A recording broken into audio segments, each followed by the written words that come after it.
এবং ভূতের রূপ ধারণ করে ডাইনির জন্য ভূতকে রান্না করতে থাকে।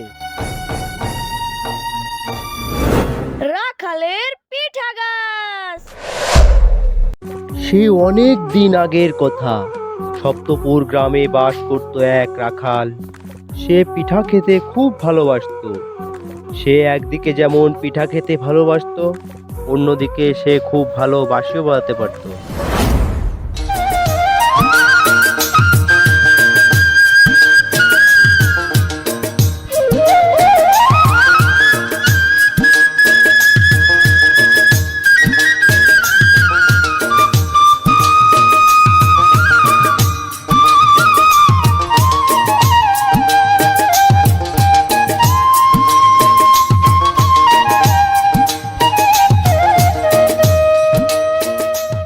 গপু, ও গপু, তোর জন্য পিঠা বানিয়েছি, আয় খেয়ে যা বাবা। এই তো মা, আসছি।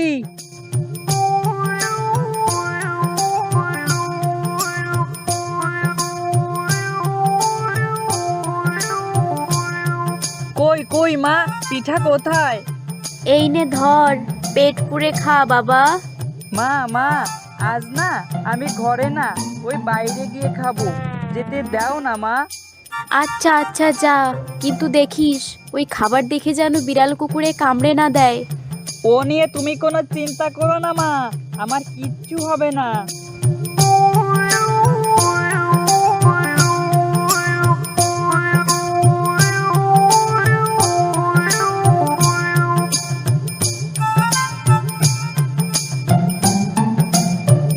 এই তো, এখানটা খুবই নিলিবিলি জায়গা বলে মনে হচ্ছে। যাই, ওখানে গিয়ে ওই পিঠাগুলো খেয়ে নিই।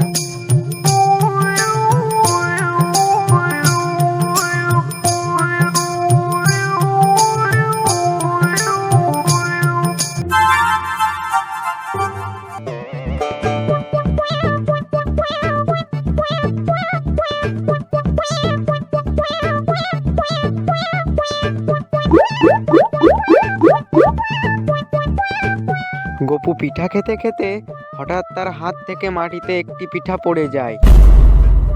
ইস রে, আমার পিঠাটা মাটিতে পড়ে গেল। ভাবলাম একটু পেট পুড়ে পিঠা খাবো, তার হলো না। যাই হোক, একদিকে ভালোই হলো, পিঠাটা বনের পশু পাখিতে খেতে পারবে না। যাই, ওদিকে মা আবার আমার জন্য অপেক্ষা করছে।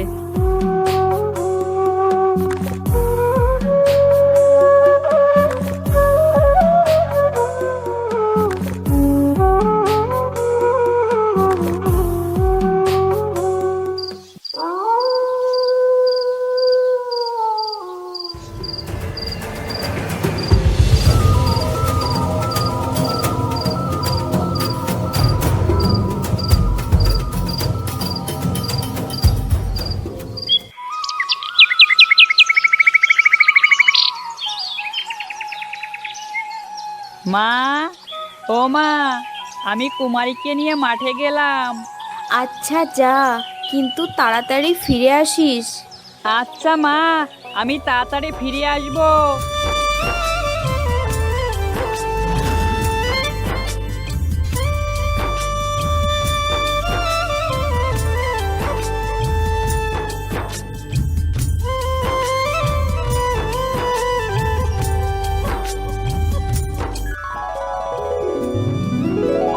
ওরে বাবা, এ দেখি পিঠা গাছ। আর পিঠা গাছে কত পিঠা ধরে আছে, কিন্তু পিঠা গাছটি এলো কোথা থেকে? ধর, যেখান থেকে আসবে আসুক, আগে পিঠাগুলো খেয়ে আসি।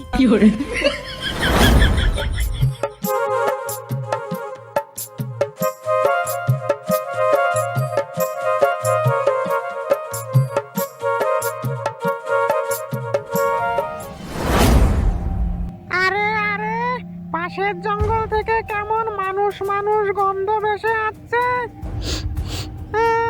তাই তো, এটা তো মানুষেরই গন্ধ বলে মনে হচ্ছে।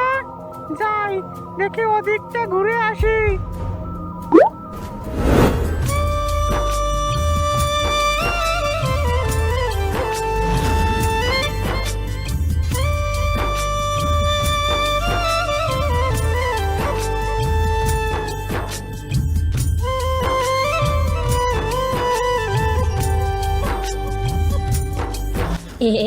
শুনছো বাবা? আরে ঠাকুমা, কি হয়েছে তোমার, বলো। দুদিন ধরে কিচ্ছু খাই নাই, একটা পিঠা দেবে আমায়?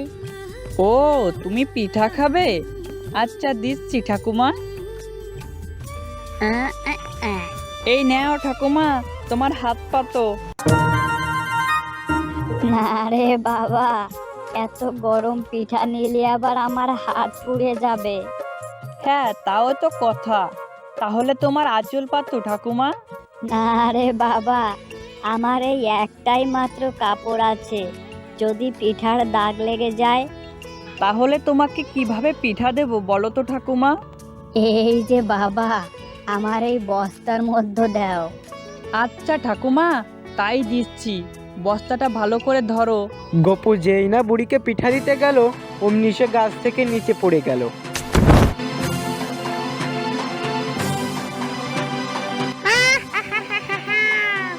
আজ অনেক দিন পর পেয়েছি রাখালকে, আজ এটাকে বাড়িতে নিয়ে রান্না করে খাবো। ও হো হো হো হো হো।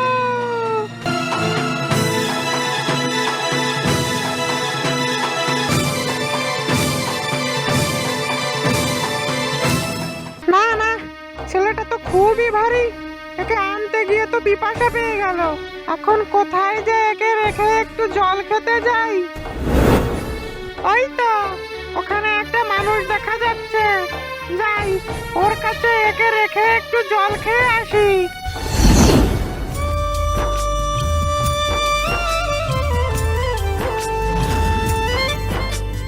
এই যে শুনছিস বাবা, আমার এই বস্তাটা একটু তোর কাছে রাখতো, আমি একটু ওই পাশের গ্রাম থেকে জল খেয়ে আসি।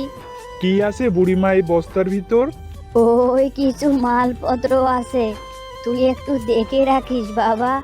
আচ্ছা আচ্ছা, তুমি কোনো চিন্তা করো না, আমি দেখে রাখবো।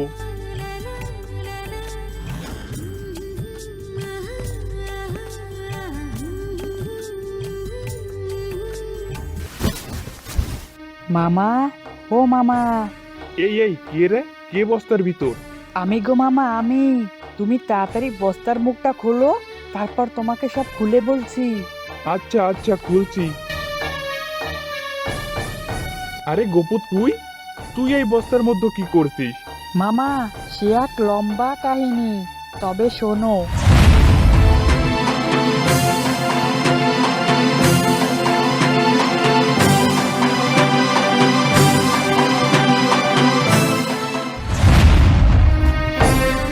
ও, এই ব্যাপার।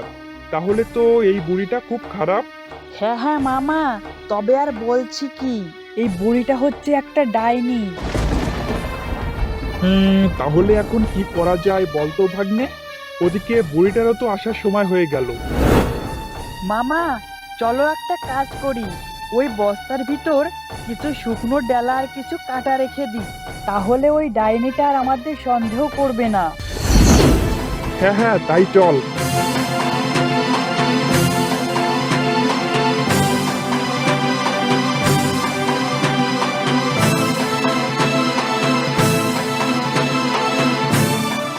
নে গপু, এবার তুই তাড়াতাড়ি ওই গাছের পিছনে লুকিয়ে পড়, এদিকে বই আসার সময় হয়ে গেল।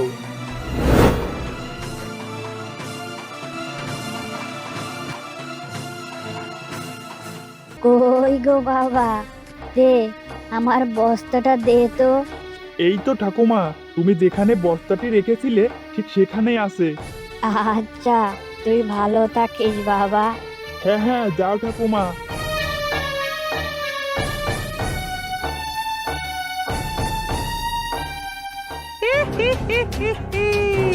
মানুষটা কি বোকা, আমাকে চিনতেই পারলো না।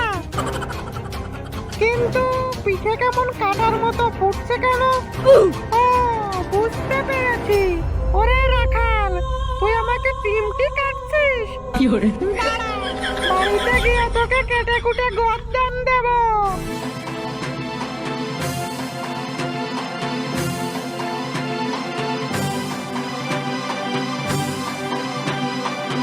ওগো শুনছো? দেখো দেখো, কাকে ধরে নিয়ে এসেছি দেখো।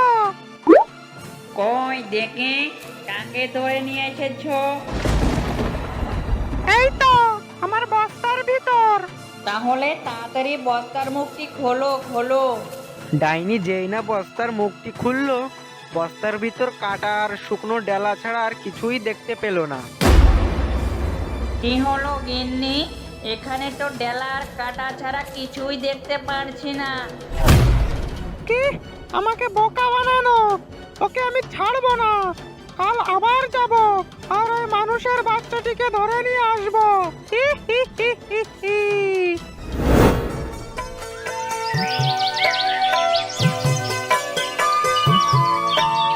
পরদিন বুড়ি আবার সেই গোপালের কাছে এলো, আর আগের দিনের মতোই গোপালের কাছ থেকে পিঠা চাইতে লাগলো। এই যে দাদু ভাই, আমাকে কয়টা পিঠা দেবে? না না ঠাকুমা, আজ আর তোমাকে পিঠা দিব না। আমি জানি তুমি একটা ডাইনি। না রে বাচ্চা, আমি কোনো ডাইনি নই। কাল ওই পাজি ডাইনি আমার রূপ ধরে তোর কাছে এসেছিল। আমি সত্যি একটা মানুষ। আচ্ছা আচ্ছা দিচ্ছি, তুমি বস্তাটা একটু ভালো করে ধরো। গপু যেই না পিঠা দিতে গেল, অমনি আগের দিনের মতোই বুড়ির বস্তার মধ্যে গিয়ে পড়লো। ও বুড়িমা বুড়িমা, ছেড়ে দাও বলছি। হি হি হি হি হি। আজ তোকে আবার পেয়েছি। আজ আমার হাত থেকে তোকে কেউ বাঁচাতে পারবে না। একেবারে সোজা কড়াইতে নিয়ে গিয়ে গরম তেলে ভেজে খাবো আজ। হা, হা, হা, হা, হা।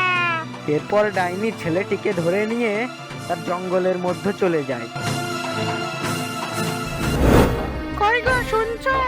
আজ মানুষের বাচ্চাটিকে ধরে নিয়ে এসেছি। আজ রাতে একে দুজন মিলে খাবো। হি হি হি হি হি। হ্যাঁ হ্যাঁ গিন্নি, আজ কিন্তু রান্নাটা আমিই করব। হ্যাঁ হ্যাঁ তাই করো। আমি একটু আমার বান্ধবীর বাড়িতে যাচ্ছি।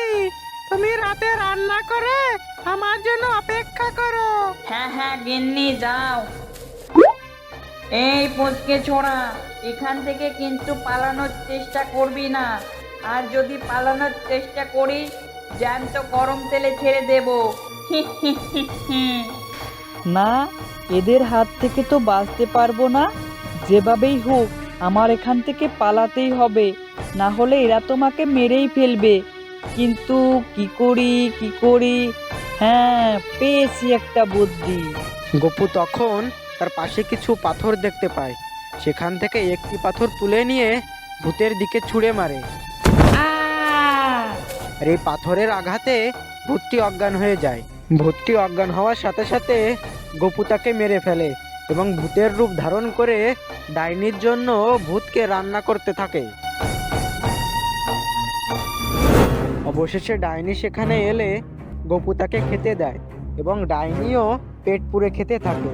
তারপর না না, মাংসতে তো কোনো মানুষের গন্ধ পাচ্ছি না। তাহলে কি হলো ব্যাপারটা? ওগো শুনছো? এটা কিসের মাংস? এতে তো কোনো মানুষের গন্ধ পাচ্ছি না। তখন গপু ভূতের সুরে বলে, হ্যাঁ হ্যাঁ, আমি বলতে পারি, কিন্তু আমারও একটা শর্ত আছে। তাহলে তুমি গ্রামের ওই নদীর এক পারে দাঁড়িয়ে থাকবা, আর আমি নদীর অন্য পারে দাঁড়িয়ে বলবো। আচ্ছা আচ্ছা, তাই হবে। এরপর তারা দুজন নদীর দুপাশে দাঁড়িয়ে পড়ল। আরে এইবার তো বলো এটা কিসের মাংস ছিল? ওরে পাজি ডাইনি, তুই এখনো বুঝলি না? ওটা ছিল তোর বরের মাংস। তোর বরকে তোকে খাওয়ালাম, তুই তো আমার কিচ্ছু করতে পারলি না। হি হি হি। এরপর গপু সেখান থেকে দৌড়ে পালিয়ে গেল এবং ডাইনি সেখানে বসে মনের দুঃখে কাঁদতে লাগলো। তো ছোট্ট বন্ধুরা, আমাদের ভিডিওটি তোমাদের কাছে কেমন লেগেছে? যদি আমাদের ভিডিওটি তোমাদের ভালো লেগে থাকে, অবশ্যই আমাদের চ্যানেলটিকে সাবস্ক্রাইব করে আমাদের পাশে থাকবা। ধন্যবাদ।